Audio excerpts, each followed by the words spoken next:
tuning in today to share your story with us. I'd love to start by asking you a different question. Why do you think it's important for people to get in here in the studio and try this yoga? Well, I think it's important for everyone to move in their life, whether they walk or bike or run or jog or whatever they do. And yoga, this particular yoga, and any hatha yoga practice that you might take, it moves your body, and you're stretching and you're thinking about how you stretch, you're building strength, you're building your flexibility through your strength, and you're just thinking. You're in there just relaxing, taking a class, making some space for yourself, taking the time for yourself so you can help yourself, and then you're able to be kinder to others, you're able to be nicer to yourself, and then be nicer to other people, and take better care of your family and your friends and your workmates. It just makes you more compassionate when you can take the time to put your energy into the poses, and when you can do it, reward yourself, thank yourself. When it's hard, be compassionate with yourself and be patient. It just is a really wonderful mental practice. So you mentioned making time for yourself. When did you start doing that at this studio, and what did that look like for you? I started this practice in about 2005, and I maybe tried yoga in high school once, in gym class or something. Mm-hmm. And I was also an athlete. I ran, I played softball, I did track, I did field hockey. Later, I started studying dance when I was maybe in my late teens, and into my 20s and 30s, I did modern dance and ballet, sort of as an exercise, but really as something fun and social to do. And we actually performed a few times. I actually got paid once. There used to be dance studios everywhere, and one time we got paid to do our routine in a local bar that's no longer here. It was really fun, and I thought I would always dance forever. I just love the feeling of using my body and stretching and making shapes and communicating through movement. And then you get older, and it's harder to make the shapes, and you can't make this beautiful.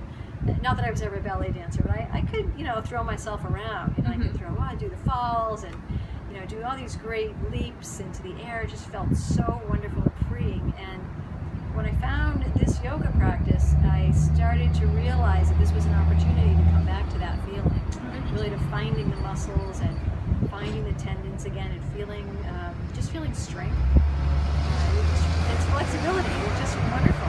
It's taken, as you get older, you think you get less flexible, but with an older body, you can actually get stronger over time. And I'm a really good example of that. I started when I was maybe 45, and then I didn't really start coming 3 or 4 times a week for a few years. It took me a while to convince myself this was the right thing to do, and a couple times I stopped and I started again, and then just stuff started to happen slowly. Like every day I found something new in my postures. I'm like, straighten your knee, and I suddenly realized, well, it's not straight. I thought it was straight, and like, I have a little ways to go. And then the year after that, I started maybe locking it more often, and 12 years later I can actually do standing head to knee. So it's just a really exciting progression, and you keep getting stronger even as you get older. So what's the newest thing that has happened in your practice at the studio that surprised you, maybe? Like in a posture, like changing posture, or just in what your role here at the studio, or yeah. Well, I went to teacher training. I finally chose to do that. The training came here to Portsmouth, and Craig Villani's training has been offered 4 or 5 times, all different places in the country. And this past April, it came to Portsmouth, and Sarah and Jalen hosted it here. And there was a class of 45 students, and I was fortunate enough to be one of them. I was able to live at home and do the training, 9 in the morning, maybe even 6 in the morning till 11 or 12 at night for 6 days a week, except for Saturdays we would get out a little bit early. And yeah, I got really strong from 2 classes a day, Monday, Wednesday, and Friday. And what I really learned that was very interesting, this is for all students, when the teacher asks you to do something, really listen to the words and do it. Even if you've heard it many times before, listen again. Many times. Don't go ahead. Don't be off in your own world. The idea is to do some self-meditation, but also the discipline is to do what the teacher's saying, because when you don't do what the teacher says, you really confuse the teacher. The teacher says, I don't understand. Are they in pain? I don't know what's going on. What's happening with that student? So it's really fun. So I've really slowed down, and I really am trying to specifically follow the teacher, no matter what my particular point of view is on that. I trust the teacher to get me in and out safely, which is the teacher's job. And I'm really thrilled to be bringing my practice to others by teaching and trying to tread lightly, trying to let folks be their own teacher and do what their body will allow them to do. So each person's in a completely different place. And that's really satisfying as well as a teacher, to see somebody who puts their knee to their forehead and they can't straighten it. Their job is to straighten it another millimeter. See if you can straighten it a little bit. And just that effort is worth so much for each person. And over time, those small changes every day really add up over time. And you can begin to say, wow, is that me? Is that really me in the mirror? Sometimes that happens. You catch yourself, and it's a couple of years in, you're like, oh, look at that triangle. That person's really good. Oh my gosh, that's me. Oh my gosh, that's me. It's always surprising, because you're putting in the effort and you're not thinking about how does this look. And that's not the point. How does this look? It's how does this feel? And when it feels good, that means the effort is strong. When it feels right, that means you're on the right path. You might not have your leg all the way locked for several years, but you're working on it. And when you feel that effort, you're pushing into the floor. You're trying to pull your core in your belly, and you're up straight. You start to feel a new posture starting to emerge out of your body, even when you're not in the room. I know in the beginning I was so excited. I must have done postures at parties. I'd be like, I'm working on this posture. Come over here and look. And I would show somebody. And now I'm a little more measured, but no less passionate. Yeah. Oh, I love that. So what would you tell someone who hasn't done yoga before? Maybe they have a background like you do in dance or other sports, and they're thinking about yoga, but they're a little apprehensive about trying it. Yeah, well, athletes are great students of a hot yoga class, of a hatha yoga, a strenuous class. Athletes really appreciate the strenuousness of it, that it makes you sweat, that you're replacing fluids, you're bringing fluids through your body a little faster than normal because you're sweating and drinking and sweating. And athletes will also appreciate the really careful alignment that happens in this class. Yeah. You're not going to be injured if you follow the instructions.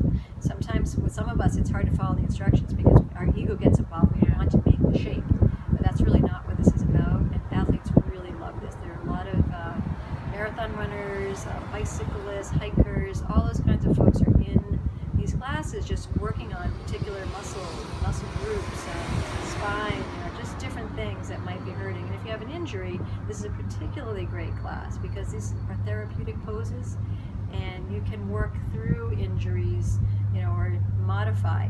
Don't do it on that side. Just rest during that side, or whatever. You really take care of your body in here, and that's the teacher's goal, is to take care of your body. You can come in and say, I always have this hip thing. You let the teacher know in the watch and say, this posture, you do it this way, even though I'm giving this other instruction to the rest of the class. And that's really helpful for people. Nice. So I think athletes particularly like a good sweaty class. Yes, I agree.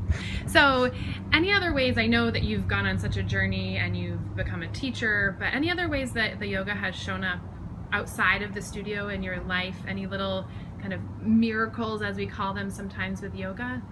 Yeah, I am a really strong believer in being accountable. Just being accountable in life. When you say you're going to do something, you do it. In this country, our attitude towards healthcare, we have insurance. If you're fortunate enough to have insurance, and many of us do around here, you're not responsible for paying the bill. So you may see all of healthcare as just an easy fix. When I'm sick, I go to the doctor. Yeah. When I don't feel well, I get a pill. Yeah. I get a machine. I get some surgery. In this practice, your whole job is to tune into your body and feel things. So you begin to feel when something's not right. You feel it sooner. You can work on muscular and osteo things. You can work on how your muscles hold up your bones, and you just develop a body awareness. You start to develop a really strong sense of what's going on in your body. Many people are able to get off medications. I personally am on cholesterol, and I've tried going off it, and the cholesterol comes back, so it's a hereditary thing. But I do feel good that I'm in here working on that. Yeah. Even if I am taking this little pill every night, I actually take it every other night. Don't tell my doctor. I think it really helps me to feel fit and to feel strong, and then I know certain days I'm weak and certain days I'm strong, so then you begin to make small adjustments. Yeah. Like I eat before class, and if I don't eat, I don't feel well. You know, I say, oh, that's right, I didn't eat anything, no wonder I feel a little bit dizzy. Or boy, I ate, you know, an avocado 2 hours before class and I feel so strong. Yeah. Wow. So, you know, there are things like that you begin to learn over time, and you really tune in. I had 2 glasses of wine last night. Should not have done it, because now I know. You think you're fine, and then you get into the heat of the postures and you're like, oh boy, I feel weak. Yeah, the yoga doesn't let you lie. No. That's a good one. I like that. That's a Be good accountable point. for your health and come to class. That's what I say to everybody who's watching. Come to class, take care of yourself. No one else cares about your body the way you do. Not your doctor, not the hospital, nobody. You take care of yourself, keep yourself strong, and then you can care for others. And you'll feel good doing it. So get to class. That's my advice. Oh, thanks so much, Sarah. Anything else you want to add? No, that's it. All right. Thank you for sharing your story with us. I appreciate it. Okay, take care. Thanks. Bye.